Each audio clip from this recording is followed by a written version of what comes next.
Hello YouTube, this is Asatsu5. This is going to be just kind of a quick talk video. I'm watching Fortune Fire, and I'm waiting for the new Fortune Fire to come on along with some other shows. Anywho, just want to talk about a few things. Speaking of Fortune Fire, a great icon in Bladesmith history has passed, Bill Bagwell. Y'all have seen some of Bill Bagwell's works on my channel. Nothing from his custom shop or anything, but I've owned two of his Ontario buoys. I still have one, and I reviewed his book, Battle Blades. And Battle Blades is where I got the name for my meat cut test series of knives. Or meat cut test series for knife testing. A lot of times you'll see on my Battle of the Kukris or Battle Kukri versus Bowie or something. It'll be Battle Blades, and then I'll list the knife. I'll say Battle of the Kukri versus Bowie or something.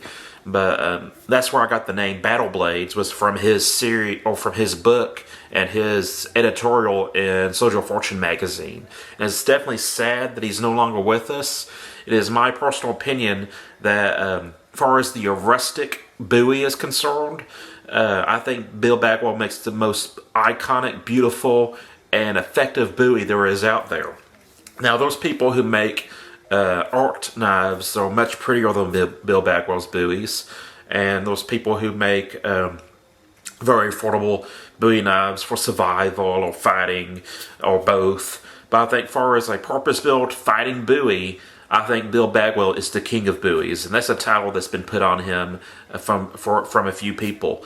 So I will never have a custom Bagwell buoy because he's no longer around to make them. That was kind of one of my goals. Anyways, I have the Gambler. That's no longer going to leave my collection, and I wouldn't mind having the Hell's Bell, the Drifter, or one of those, another Ontario Bagwell buoy. My Gambler's in my display case, along with my Cuchillo Campo from Argentina and my Himalayan Imports Kukri. So, those are kind of my display knives. And I'm going to have to get my Cuchillo Campo knife out of my display case to compare it to my Falcon from Cold Steel. They're very similar, but they seem to be in two different leagues. So, it's going to be interesting comparing those two knives. Anyways, now that I got that out of the way, y'all who believe in prayer, pray for Bill Bagwell's family. Have a moment of silence, or pause and have a moment of silence. Just got my Swords and Swordsman book in the mail. It's a pretty massive book. I have read this before. I had a Kindle version. And used to, I bought Kindle books because I can carry them on my phone or tablet anywhere I go. And if I feel like reading, well, I just, it bookmarks the place and I can read. But unfortunately, when you transfer those ebooks from device to device to device, you only have a certain amount of transfers before it locks up that book, and it says with the licensing you cannot open this book in this phone.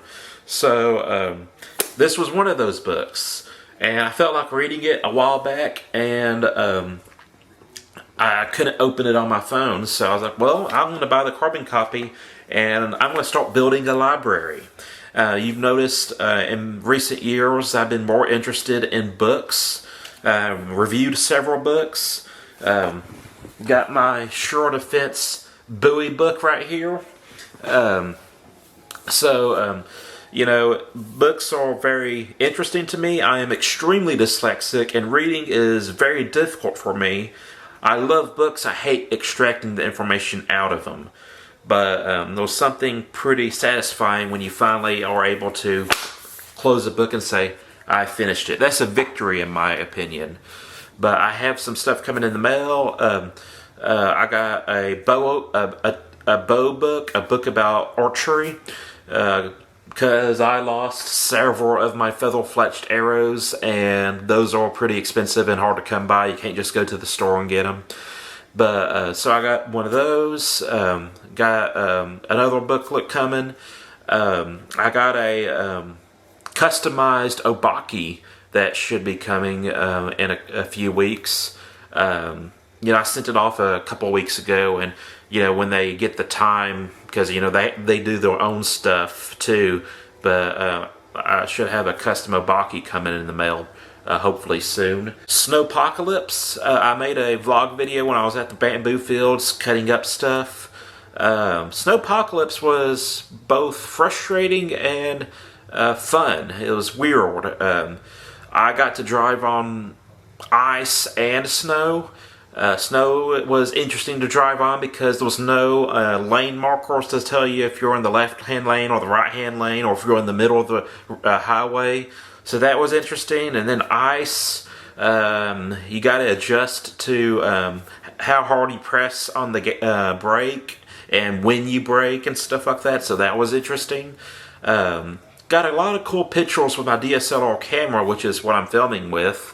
And I'm kind of a little disappointed that it took me that long to realize I can get my DSLR and do some micro photography and stuff. But had a good time. I had to travel from house to house depending on who had electricity, because I sleep with a sleep apnea machine, and that's not cool. And sleep apnea machine, it allows me to sleep and breathe. I don't lose oxygen that much when I have my CPAP machine, but in all honesty, I hate the machine. I hate it. I would, if there was a surgery I could have that would make it where I can breathe and sleep at the same time, I would definitely do it. But that machine is really despised by myself. So because I can't just stay at home when the electricity goes out. I got to find electricity. I can't camp. I can't backpack. Or I can't camp in the way that I want to camp. And I can't just crash at someone's house if I if I get stranded, or or let's just say I have a little bit too much to drink at someone else's house. Well, they have to drive me home. I can't just crash at their house. I could drink a couple of energy drinks and just stay up all night, but no one really wants to do that. So I hate that machine, but it keeps me healthy somewhat. What else? I got a new pepper spray coming in the mail, and I ordered it from the factory, and they shipped it on the same day that I ordered it, but it never left the state in which it shipped. It just showed up it just marked as shipped, and then it never left the post office. So I really need to call and find out what's going on with that. But I got kind of frustrated after a few weeks, and instead of calling about it, I was like, well, I'm going to order it from Amazon and have the Prime shipping and get it here really quickly. And if and when the original order comes, well, I'll have a test pepper spray that I can test out. And for those of you who remember, I owe y'all a pepper spray test. So I'm not going to talk much more about that because that's kind of embarrassing. But I do owe y'all a pepper spray test for my longtime subscribers. Maybe you'll remember the trailer video that I'm quite proud of, but is very...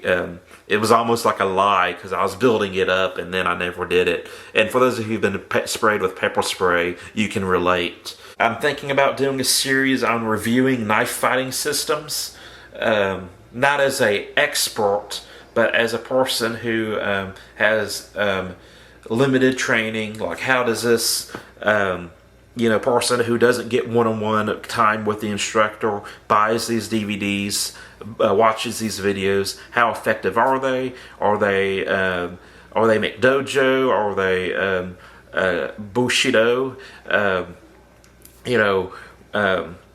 What's the deal behind these fighting systems? I'm thinking about doing a video series on that. But that's it. That's the video. That's it. I'm a Satsu 5, and I'm out.